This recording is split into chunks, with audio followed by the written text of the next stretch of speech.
Hello प्यारे बच्चों मैंने पिछली क्लास में जो आपको पढ़ाया था इलेक्ट्रोमैग्नेटिक इंडक्शन में, तो मैं आपको पढ़ा चुका हूँ अब तक। इलेक्ट्रोमैग्नेटिक इंडक्शन में म्यूचुअल इंडक्टेंस तक पढ़ाया।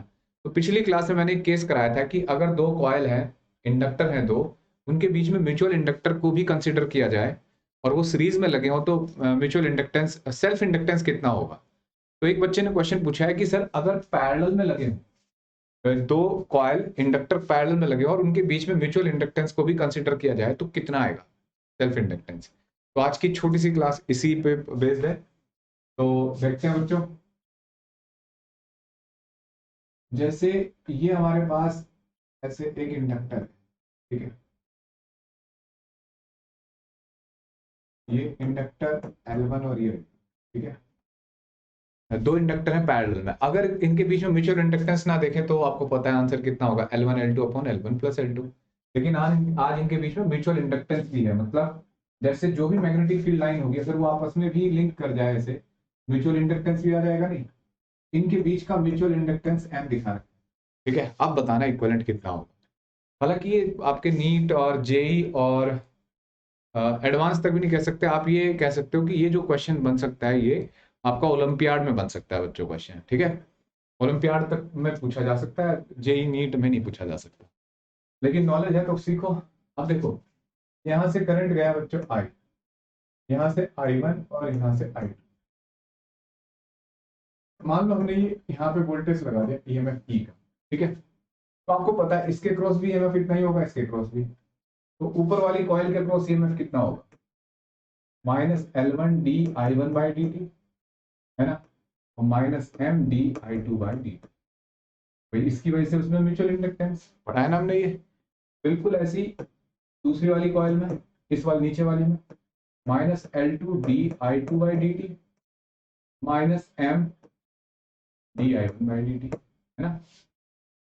हमें पता है कि हम जब डेरिवेशन शुरू करते हैं तो I equal to I1 plus I, फिर इसको डिफ्रेंशिएट कर देते हैं तो dI1/dt, ऐसे सॉल्व करते हैं ना बच्चों। तो उसके लिए हमें क्या चाहिए होगा, di1 di2 di1/dt di2/dt की वैल्यू चाहिए होगी। तो हमें यहां से इसको सॉल्व करके लाना है, तब इससे आगे बढ़ेंगे। तो देखो मैं क्या कर रहा हूँ बच्चों, थोड़ा इजी करने के लिए मैंने इसको माइनस इधर ले गया, ये L1 इस पूरी वैल्यू को मैंने x लिख दिया और इस पूरी वैल्यू को y लिख दिया, ठीक है। तो ये x प्लस my, ऐसे ये माइनस ई यहाँ पे L2y प्लस mx, ठीक है बच्चों। अब इसको सॉल्व करते हैं। देखो इसे इक्वेशन a मान लेते हैं, इसको b, बाय b से x की वैल्यू लिख लेते हैं, mx equal to -e minus L2y, x आ जाएगा यहाँ से -e माइनस L2y अपॉन, ठीक है। अब इस इक्वेशन सी को हम कहाँ पुट करते हैं, फर्स्ट में, पुट इन इक्वेशन ए। देखो बच्चों ए इक्वेशन में पुट करते हैं इस x की वैल्यू को, तो -e L1 x की वैल्यू होगी -e minus L2y upon m, ठीक है, प्लस, कैलकुलेशन देखते रहना भाई कहीं गलती ना हो, प्लस my, ठीक है। अब एलसीएम लेते हैं, देखो इसको अंदर लिख लेते हैं -e L1 minus L1 L2 y plus ये m1 m ऊपर जाएगा m² y अपॉन m, है ना, -e। देखो बच्चों थोड़ा सा ऐसे लेके जाते हैं इसको। अब यहां से m इंटू ई -e L1 minus L1 L2 y plus m² y। देखो बच्चों ये तक गया,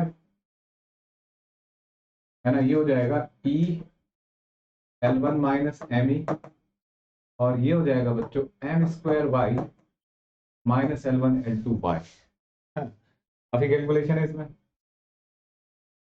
अब देखो y इक्वल टू आ जाएगा बच्चों, e कॉमन ले लेते हैं, L1 minus m upon m² minus L1 m, divide में देखो y आ गया ना, ये फर्स्ट y की वैल्यू आ गई, है ना।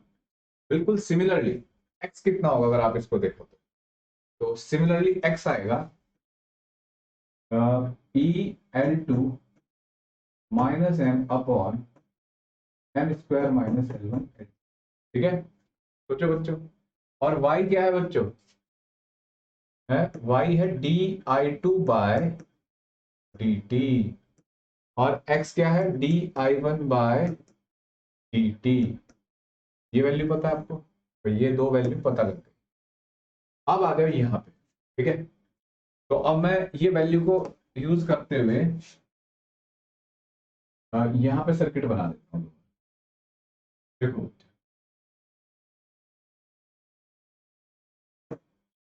बच्चों, जो आपको लगे कि ये टॉपिक बुक्स में नहीं है और हमें सीखना है, तो आप लिख सकते हो, है ना, कमेंट बॉक्स में लिख सकते हो, तो डाल दिया करो, मैं आपको बताऊंगा। मुझे इसकी वर्थ नहीं लगी अपने एग्जाम तक, तो मैंने नहीं पूछा। आपको लग रहा है कि नहीं, बताना चाहिए। तो फिर कुछ लाल पीली बुक में बहुत एक्स्ट्रा दे देते हैं, तो वहां फिर आपको कंफ्यूजन होता है। तो पता होना चाहिए, आपको कॉन्फिडेंस बनता है पता होने से। ऐसा नहीं कि पेपर में है, लेकिन इसका पता होने से आपको कॉन्फिडेंस आ जाएगा, हाँ यार मुझे आ गया। ये तो डाउट रहेगा, और डाउट से सिलेक्शन नहीं होते, जिनके दिमाग में डाउट रहते हैं। तो देखो बच्चों, I equal to I1 plus I2, ऐसे ही किया था ना, इसको एक बार डिफरेंशिएट कर दो,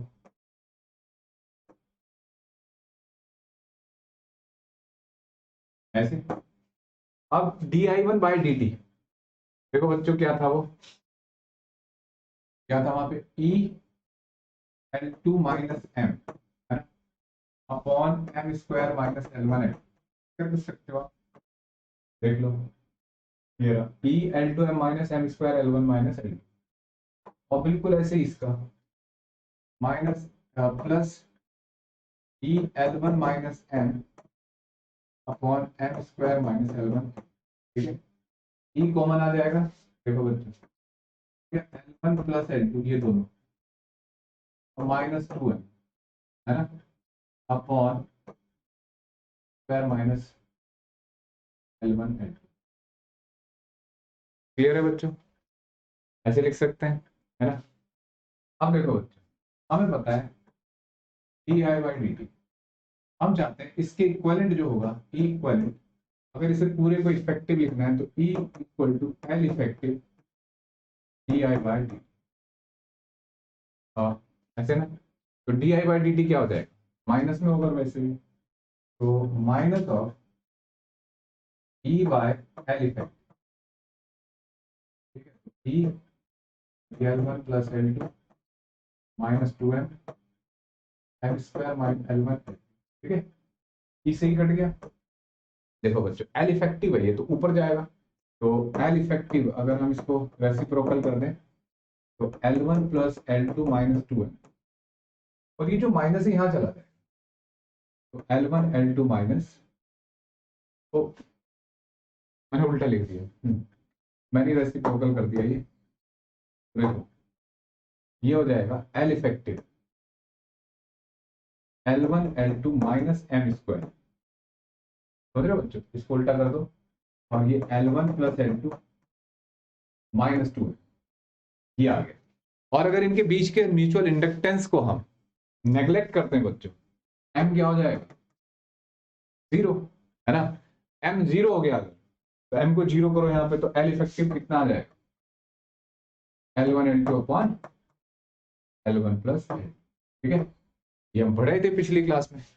अगली क्लास में बच्चों हम एडी करंट और इंड्यूस इलेक्ट्रिक फील्ड और एलआर सर्किट, ट्रांजिएंट सर्किट पढ़ेंगे बच्चों।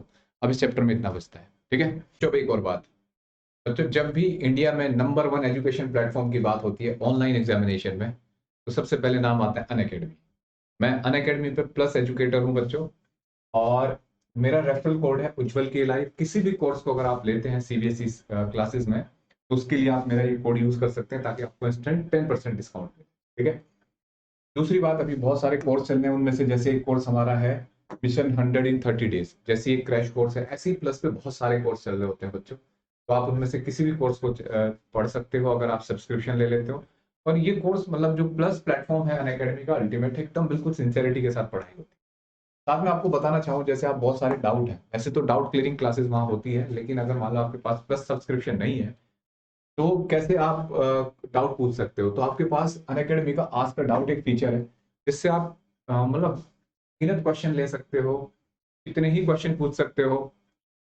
तो वीडियो सॉल्यूशन मिलेगा आपको, डिटेल सॉल्यूशन, जैसा क्वेश्चन भेजा आपने वैसा ही बिल्कुल उसका सॉल्यूशन मिलेगा। और ऐसा नहीं कि जैसे गूगल पे कई बार हम क्वेश्चन डालते हैं कुछ और, आंसर कुछ और आता है, सॉल्यूशन कुछ और। इसका तरीका क्या होता है बच्चों? इसका तरीका है कि आपके पास अनअकैडमी का लर्निंग ऐप होना चाहिए। उसमें आपने क्वेश्चन अपना जैसे कैटेगरी सीबीएसई है तो सीबीएसई में गए, आस्क अ डाउट फीचर पे गए बच्चों। आस्क अ डाउट में क्वेश्चन को अपलोड करो, फोटो खींचो उसको, है ना, उसको क्रॉप करो। क्वेश्चन को क्रॉप करना है बच्चों। बहुत सारे बच्चे बिना क्रॉप करे क्वेश्चन भेजते हैं, सोल्यूशन नहीं मिलना फिर उसका। तो क्वेश्चन को क्रॉप करो, एक बार में एक क्वेश्चन पूछो, ज्यादा लालच नहीं करना, एक बार में एक क्वेश्चन पूछो और क्रॉप किया आपने उसको, फिर सब्जेक्ट चूज करो, सब्जेक्ट कौन सा है, और क्वेश्चन भेज दो। विद इन मिनट बच्चों आपको सोल्यूशन मिल जाएगा। बहुत बढ़िया फीचर है। इसकी और डिटेल के लिए अनअकैडमी का लिंक आपको डिस्क्रिप्शन बॉक्स में दे रखा है, उसे इस्तेमाल कर सकते हैं। बाय बच्चों।